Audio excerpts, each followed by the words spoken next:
제가 예수를 믿은 지 금년으로 꼭 50년이 됩니다. 꽤 긴 기간이지요. 그 50년 기간 동안에 기도에 대해서 정식으로 배운 적이 한 번도 없었다면 여러분 믿으시겠습니까? 저는 오랫동안 기도가 무엇인지도 모르고 그저 남이 기도하는 대로 기도했습니다. 말하자면 기도를 어깨너머로 배운 거죠. 그러니까 기도를 해도 바른 기도를 드리지 못한 것입니다. 바른 기도를 드리지 못하니까 올바른 믿음을 한동안은 가질 수가 없었습니다. 왜냐하면 믿음은 우리가 기도하는 대로 형성되기 때문입니다.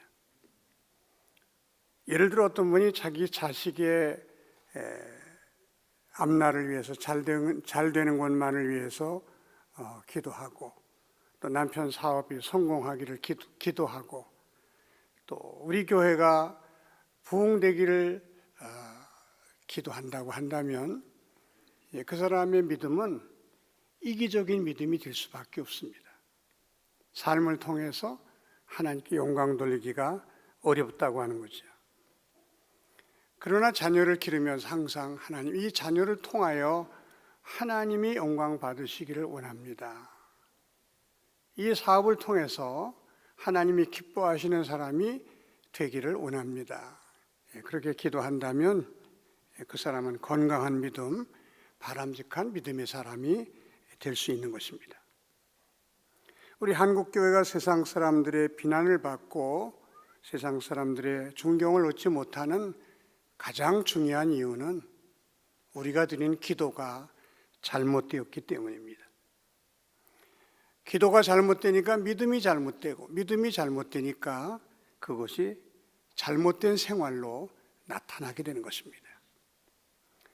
예수님도 당시의 사람들이 잘못된 기도를 드리는 것을 보시고 안타까워하시면서 제자들에게 너희는 이렇게 기도하라, 그리고 가르쳐 주신 것이 우리가 늘 외우는 주기도문 아닙니까?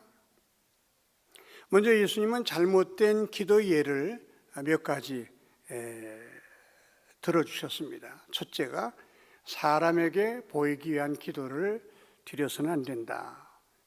5절에 또 너희는 기도할 때 외식하는 자와 같이 하지 말라. 그들은 사람에게 보이려고 회당과 큰 거리 어귀에서 기도하기를 좋아하느니라. 기도를 자기 믿음을 과시하는 수단으로 사용하는 것을 주님은 아주 싫어하시고 경계하신 것입니다. 주님은 오히려 아무도 보지 않은 골방에 들어가 은밀한 중에 보시는데 하나님께 기도하라. 그래야 그분이 보시고 들어주신다. 그렇게 말씀해 주셨습니다.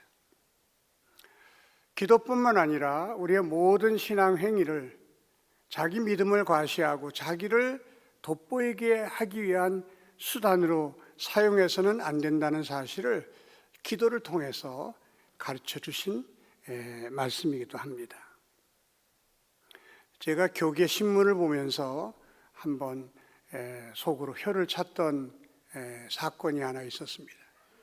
어떤 부흥사가 자기가 1년 동안 부흥해야 할 교회를 쭉 적어놓고는 그 밑에다가 자기를 소개하는데 40일 금식기도 3회 이렇게 써놨습니다. 금식기도는 힘듭니다. 더구나 40일 금식기도는 생명을 내놔야 되는 것입니다. 저 같은 사람은 꿈도 꾸지 못할 일입니다.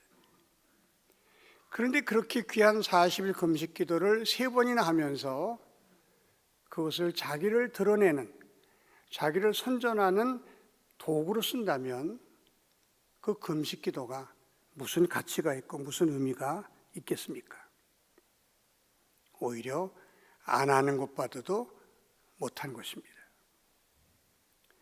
두 번째로 주님은 중언부언하는 기도를 하지 말라고 가르쳐 주셨습니다. 7절입니다. 또 기도할 때 이방인과 같이 중언부언하지 말라. 그들은 말을 많이 하여야 들으실 줄 생각하느니라. 그러므로 그들을 본받지 말라. 구하기 전에 너에게 있어야 할 것을 하나님 너희 아버지께서 아시느니라. 말을 많이 하지 말라는 말은 기도를 짧게 하라는 말이 아닙니다. 마음에도 없는 것을 계속 내까리지 말라, 그런 뜻입니다. 예를 들어 우리가 사업을 하면서 하나님, 이 사업을 통하여 하나님께 영광 돌리기를 원합니다. 그렇게 기도하면서 실제로는 잘못된 방법으로 사업을 하고 그리고 세금을 정직하게 내지 않는다면 그 기도는 중언부언하는 기도가 된다고 하는 것입니다. 주님은 말을 많이 하지 말고 기도와 일치되는 삶을 살아야 한다고 가르쳐 주신 것입니다. 그러면서 주님은 제자들에게 너희는 이렇게 기도하라고 기도를 아주 구체적으로 가르쳐 주셨습니다. 먼저 기도할 때 하늘에 계신 우리 아버지여, 이렇게 아버지를 부르면서 기도하라고 말씀해 주셨습니다. 하나님을 아버지라고 부를 수 있는 사람이 누구일까? 하나님의 자녀들만 하나님을 아버지라고 부를 수 있습니다. 예수님을 자기의 구주로 믿고 영접하여 구원받은 사람, 이미 하나님의 자녀가 된 사람만 하나님을 아버지라고 부를 수가 있는 것입니다. 믿지 않는 사람들, 구원받지 못한 사람들도 하나님을 하나님이라고는 부릅니다. 그러나 그들이 하나님을 자기 아버지라고 생각하면서 기도하지는 못합니다. 기도는 하나님 자녀들에게만 하나님이 주신 특권인 것입니다. 기도는 의무가 아니라 하나님의 자녀들에게만 주신 하나님의 특권이라는 사실을 깨달을 때에 우리는 즐거운 마음으로 기도할 수가 있는 것입니다. 제가 실제로 경험한 얘기입니다. 개척 초기에 제일 제가 힘들었던 게 새벽 기도였습니다. 주일 낮설교, 밤설교, 수요설교, 금요기도회 저 혼자 다 하면서 전도하고 신방할 때 얼마나 피곤했는지 몰라요. 그래서 제일 힘들고 어려웠던 일이 새벽에 일어나는 새벽 기도회였습니다. 억지로 일어나서 새벽 기도회를 하러 교회 가면서 늘 제 마음에 불평과 원망이 있었어요. 도대체 어떤 사람이 새벽 기도를 만들어가지고 이렇게 사람을 괴롭히나, 그런 마음이 있었습니다. 그렇게 억지로 기도하는 가운데 어느 날 주님이 제게 은혜를 주셨어요. 얘야, 기도하면 기도할수록 너는 능력받고, 기도하면 기도할수록 너희 교회가 부흥되고, 기도하면 기도할수록 너희 자녀가 잘되고, 기도하면 기도할수록 내가 더 행복해지는데 왜 기도를 그렇게 힘들게 생각하니, 왜 의무로 생각하니, 그런 깨달음을 제가 얻게 된 것입니다. 그 다음부터는 기도를 즐거운 마음으로 할 수 있게 되었습니다. 여러분, 특권이 무엇입니까? 남이 갖지 못한 특별한 권리를 말합니다. 예를 들어 어떤 사람이 나에게 롯데백화점을 마음대로 드나들면서 물건 사면 그 카드만 내면 다 결제가 되는 카드를 저에게 줬다고 하십시다. 근데 만일 제가 백화점 가는 것을 아주 귀찮아한다든지 평생 한 번도 그 카드를 써보지 못하고 죽었다면 제가 얼마나 어리석은 사람입니까? 그 카드가 나에게 주어졌기 때문에 즐거운 마음으로 백화점 가서 내가 사고 싶은 물건을 마음대로 사지 않겠습니까? 기도가 바로 그런 것입니다. 하나님이 저와 여러분에게 주신 특권인 줄로 믿으시기 바랍니다. 사용하면 사용할수록 나에게 유익하고 내 가정의 은혜가 되고 복이 되고 우리 교회가 잘 되고 내가 기도하면 기도할수록 하나님의 능력과 하나님의 은혜를 더 체험할 수 있는 것이라면 이건 의무가 아니고 특권 아닙니까? 기도는 하나님 나에게 주신 특권이다, 이 믿음을 가지고 기도를 자주자주 사용하는 저와 여러분이 되시기를 바랍니다. 두 번째는 하나님의 이름이 거룩히 여김을 받게 해주세요. 그렇게 기도하라고 가르쳐 주셨습니다. 우리는 다 하나님의 은혜로 구원받은 하나님의 자녀들입니다. 진노의 대상이었던 사람이 하나님의 사랑의 대상, 축복의 대상이 된 것입니다. 하나님의 은혜로 구원받은 저와 여러분들이 이제 해야 할 일은 그 고마우신 하나님, 너무나 감사한 하나님, 그 하나님의 이름을 높여드리고 하나님께 영광을 돌리는 일임을 우리 주님은 기도를 통해서 가르쳐 주신 것입니다. 하나님의 이름이 나를 통해서, 우리 가정을 통해서, 우리 교회를 통해서 높임을 받게 하여 주시옵소서. 그것이 우리의 기도의 시작이 되어야 한다, 그렇게 말씀해 주신 것입니다. 하나님의 이름을 높여드리는 방법은 크게 두 가지입니다. 하나는 예배입니다. 예배는 하나님의 은혜에 감사하고 또 하나님의 사랑이 너무 감격스러워서 그 하나님께 감사와 찬양과 영광을 돌리는 일, 그것이 예배인데, 다른 말로 표현하면 하나님을 높여드리고 하나님을 기쁘시게 드리는 것이 바로 예배입니다. 이제 얼마 안 있으면 구정설이 돌아옵니다. 옛날에 시골에서는 이 구정설이 굉장했습니다. 그래서 구정이 되면 서울에 올라갔던 모든 자녀들이 다 내려와서 부모님에게, 어른들에게 세배를 드리고, 어른들은 그 세배 받는 것을 큰, 말하자면 기쁨으로 여기셨습니다. 여러분, 세배를 드리는 이유가 뭡니까? 세배의 목적이 뭡니까? 부모님의 은혜에 감사하고 부모님을 사랑하고 존경한다고 하는 표현을 엎드려 절하는 세배로 표현하는 것입니다. 우리가 세배를 드림으로 세배를 받는 사람의 그 인격이, 그 세배를 받는 사람의 그 얼굴이 이제 높아지고 우리가 그분들을 높여주는 그런 이제 효과가 나는 것입니다. 근데 시골에서 가끔 그런 문제가 일어날 때가 있습니다. 저 집도 자녀가 와서 세배도 드리고 같이 명절을 지내고 또 이 집 아이들도 다 내려왔는데 우리 집 아이가 무슨 이유인지 내려오지 않는 경우가 있습니다. 그러면 남 보기가 부끄러워요. 그 집 아이들 아직 안 왔어? 그러면 아예 바빠서 오늘 저녁에 온다고 그랬습니다. 없는 거짓말도 하면서. 그리고 섭섭합니다. 자녀가 찾아와 세배 드리지 않을 때 남 부끄러운 마음도 들게 되고 또 섭섭한 마음이 들듯이, 여러분, 예배는 하나님께, 하나님을 사랑하고 하나님께 감사하는 우리의 가장 직접적인 표현입니다. 내가 바쁘다고 뭐 이런저런 핑계로 예배에 빠질 때에 하나님의 마음이 그렇게 섭섭하고 하나님께서 우리를 통하여 높임을 받지 못하게 되는 것입니다. 우리가 만사를 제쳐놓고 아무리 바빠도 나는 예배 먼저 드리고 남은 일을 한다 할 때에 믿지 않은 사람들조차도 야, 저 사람이 믿는 하나님은 정말 귀한 분인가 보다, 그렇게 생각합니다. 우리가 툭 하면 예배 빠지고 예배를 별거 아닌 거로 생각해서 뭐 오늘 그냥 예배 쉬고 같이 갑시다.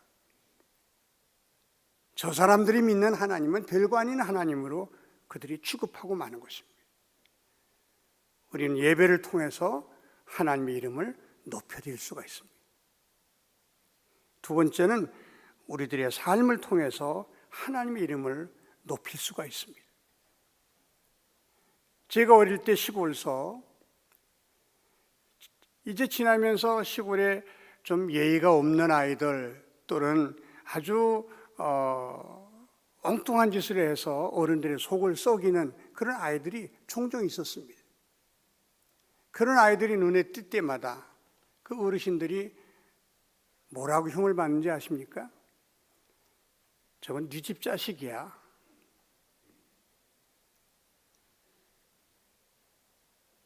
그 아들 때문에 그 아버지가 모욕을 당하고 그 아버지가 그 얼굴에 먹칠을 당하는 모습을 전 여러 번 봤습니다. 요즘 우리 한국 기독교가 참 안타까운 위치에 있습니다. 사람들이 아주 대놓고 비난합니다. 교회의 권위, 기독교인들의 권위를 찾아보기 어려워요. 기독교 교리가 잘못되어서입니까? 성경 말씀에 잘못된 말씀이 있어서 그렇습니까? 아닙니다. 우리들의 삶이 그들 보기에 너무나도 한심하고 그들이 보기에 비웃을 수밖에 없는 삶을 우리가 살고 있기 때문에 우리가 그런 대접과 그런 대우를 받게 되는 것입니다. 요즘 몇몇 교회를 포함해서 기독교 기관들 사이에서 이 잘못된 모습을 통해서 코로나 확진자가 이렇게 늘어남으로 매스컴에 계속 뜨고 있습니다. 얼마나 안타깝고 얼마나 답답한 일인지 알 수 없습니다. 여러분, 기독교 기관들이 교회가 매개체가 되어서 코로나가 이렇게 발생될 때 그 결과 수십만의 소상공인들이 피눈물을 흘리고 있다는 사실을 우리는 알아야 됩니다. 우리 예배 드리기 위해서 우리가 예배가 소중하다는 생각 때문에 수많은 소상공인들의 수많은 국민들의 눈에서 피눈물이 흐르게 해서는 절대로 안 된다는 사실을 우리가 잊어서는 안 됩니다. 그들은 예배가 소중하다고 말합니다. 예배를 위해서는 어떤 욕을 먹어도 우리는 강행한다는 잘못된 생각을 가지고 있습니다. 예배 소중하지요. 그러나 우리의 삶도 예배 못지않게 소중하다는 사실을 우리는 기억해서 나 때문에 교회가 욕을 먹고 교회 때문에 하나님이 욕을 먹는 이런 일을 해서는 안 된다는 사실을 우리가 꼭 깨달아야 합니다. 하나님의 이름이 높임을 받게 해달라고 기도한다는 말은 하나님, 나를 통해서 내 가정을 통하여 우리 교회를 통하여 하나님의 이름이 높임을 받게 하여 주시옵소서. 그렇게 기도하며 그렇게 살라는 말씀입니다.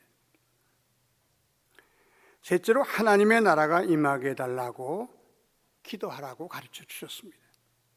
하나님의 나라가 임하게 하옵시며. 하나님의 나라가 무엇입니까? 우리 교회에서 많이 하는 말 중에 하나님의 나라라는 말을 많이 하는데 그 하나님의 나라에 대한 정확한 이해를 하는 성도님들이 그렇게 많지 않습니다. 그죠? 하나님의 나라 그러면 우리가 갈 천국을 가르치는 줄로 이해하는 성도들이 많이 있습니다. 물론 그것도 하나님의 나라입니다. 그러나 하나님 나라의 원뜻은 하나님의 나라를 성경 원어로는 바실레이아라는 말을 쓰고 있습니다. 바실레이아라는 말은요, 하나님의 주권, 하나님의 통치, 하나님의 다스림을 가리키는 용어입니다. 그러므로 하나님의 나라라고 하는 것은 어떤 공간적인 의미의 하나님 나라가 아니라 하나님의 통치가 임하는 곳, 하나님의 다스림을 받는 모든 곳이 하나님의 나라다. 그렇게 성경은 우리에게 말씀해 주고 있습니다. 좀 더 구체적으로 말씀드리면 하나님의 나라를 셋으로 나눠 설명드릴 수가 있습니다. 첫째가 우리 마음속에 임하는 하나님의 나라, 심령 천국을 성경은 말하고 있습니다. 마태복음 5장 3절에 심령이 가난한 자는 복이 있나니 천국이 그들의 것이며, 심령이 가난할 때 주님이 우리 안에 들어오셔서 우리의 왕이 되어 주십니다. 우리의 마음을 주님이 다스려 주시고 우리의 마음을 주님이 통치해 주실 때 우리 마음속에는 하나님의 나라가 이루어져서 하나님이 주시는 평안과 기쁨과 감사와 행복이 가득한 하나님의 나라를 맛보며 사는 사람이 된다고 하는 것입니다. 주님은 무엇을 먹을까, 무엇을 입을까, 무엇을 마실까 염려하지 말고 너희는 먼저 그의 나라와 그의 의를 구하라. 그의 나라라고 하는 것은 하나님의 나라를 말씀하고 있는 것인데, 이것 역시 하나님의 통치, 하나님의 다스림을 먼저 구하라고 하는 것입니다. 아침에 일어나자마자 침상에 무릎을 꿇고 하나님, 오늘도 주님이 다스려 주시는 하루가 되게 해주세요. 주님의 통치를 받으며 하루를 살게 하여 주시옵소서. 기도할 때 우리 마음속에 하나님의 나라가 임하는 놀라운 은혜를 맛보게 된다고 하는 것입니다. 로마서 14장 17절에는 하나님의 나라는 먹는 것과 마시는 것이 아니요 오직 성령 안에서 의와 평강과 희락이라고 말씀해 주셨습니다. 우리가 좋은 것을 많이 먹는다고 우리 마음속에 하나님의 나라가 이루어지는 것이 아니라고 하는 것입니다. 좋은 옷을 입는다고, 좋은 집에 산다고 우리가 하나님의 나라를 경험하는 것이 아니라고 하는 것입니다. 오히려 하나님과 바른 관계를 맺고 하나님의 다스림을 받으며 하루하루를 살아갈 때 우리 마음속에 평강의 열매, 희락의 열매가 가득가득 맺히게 된다고 하는 것입니다.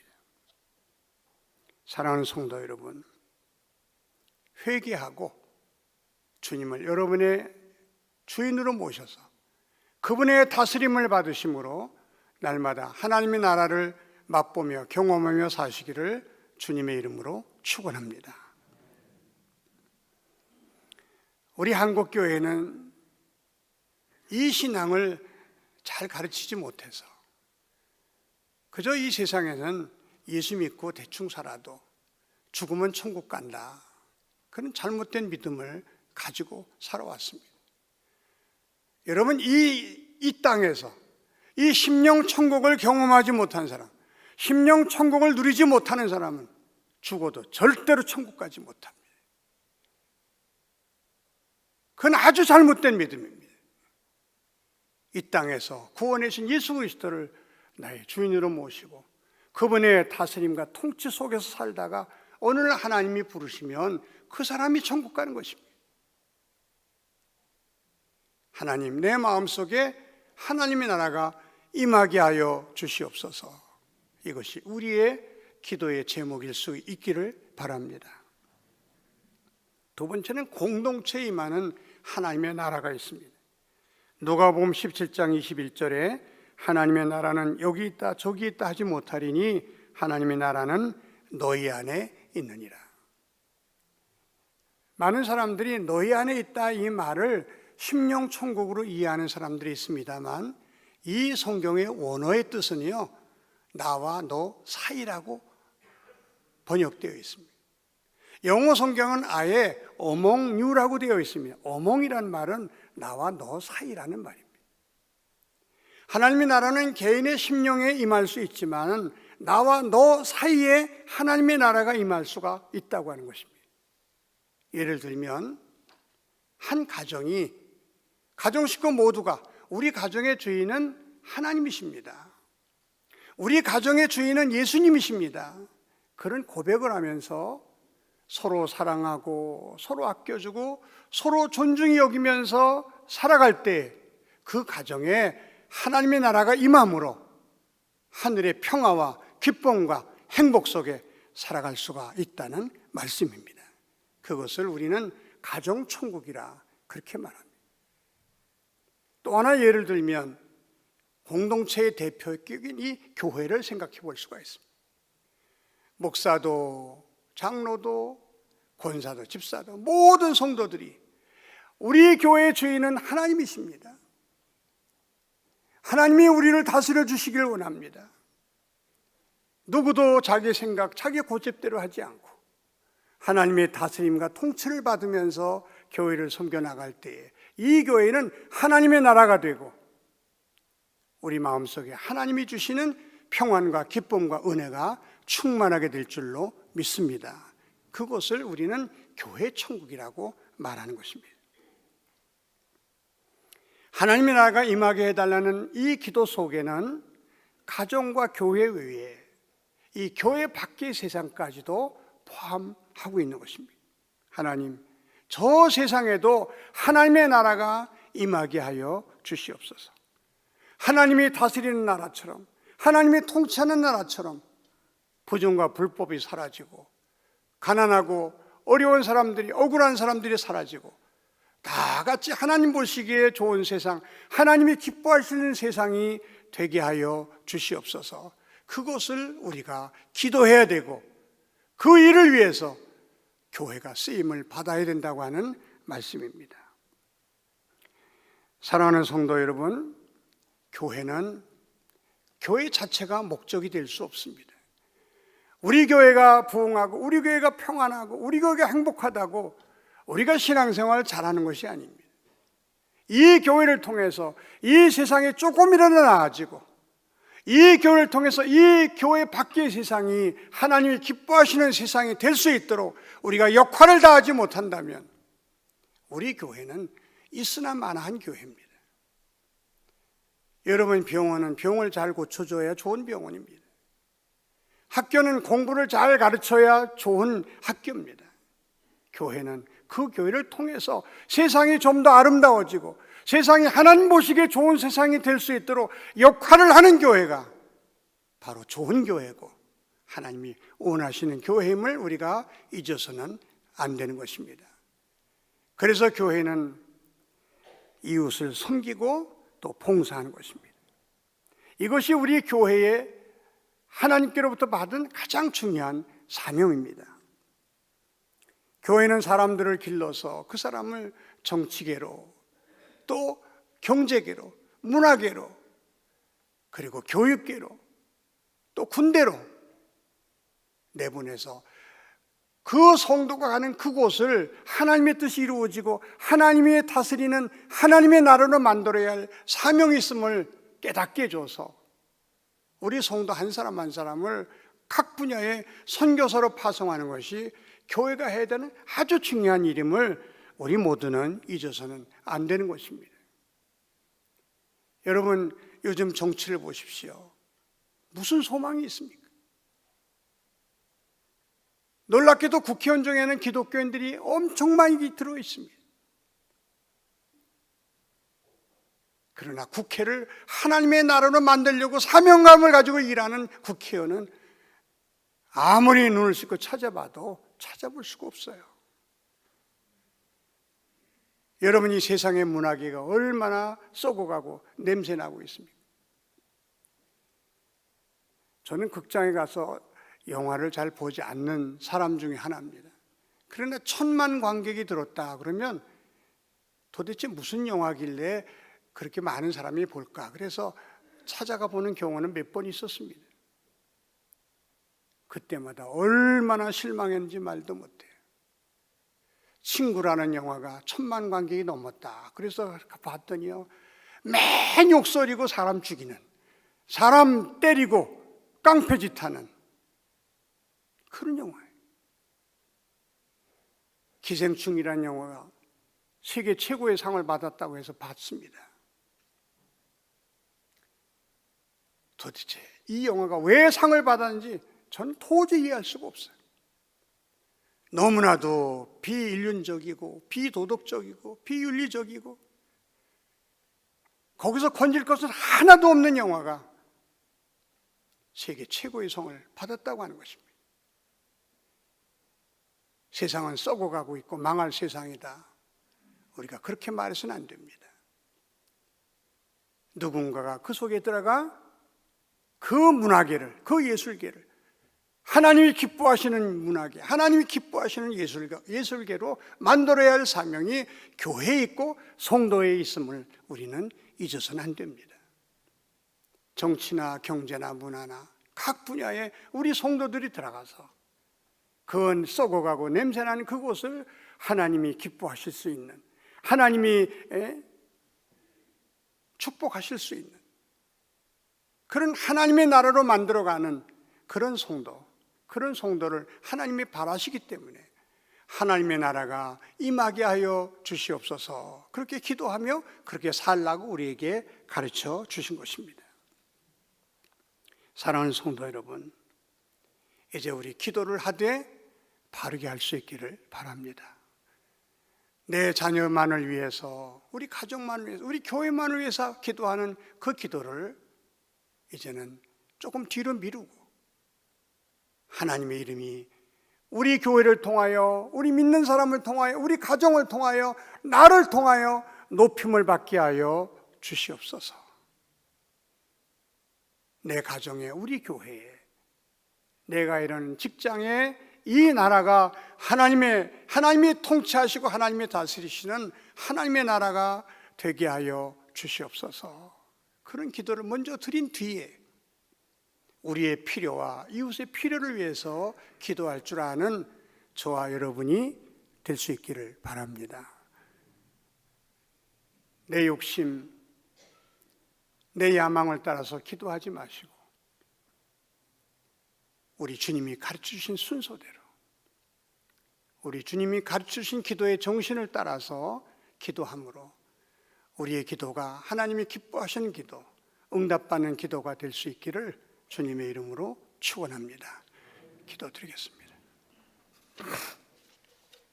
하나님 아버지, 감사합니다. 저희들이 수없이 오랫동안 기도하고 또 때로는 기도의 응답을 많이 받기도 했습니다만 우리가 드린 기도가 올바른 기도였는지 다시 한번 살펴보는 시간이 되게 하여 주시옵소서. 나는 내 자식만을 위하여 기도하고 우리 남편만을 위해 기도하고 그리고 우리 교회만을 위해서 기도한 이기적인 믿음의 사람은 아닌지 우리가 회개하게 하시고 주님의 이름을 높여드리며 주님의 나라를 오게 하는, 주님의 나라가 임하게 해달라고 하는, 먼저 해야 할 기도를 먼저 하고 나중에 우리의 필요와 이웃의 필요를 위해서 기도하는 올바른 믿음의 성도들 되게 하여 주시옵소서. 예수님의 이름으로 기도하옵나이다. 아멘.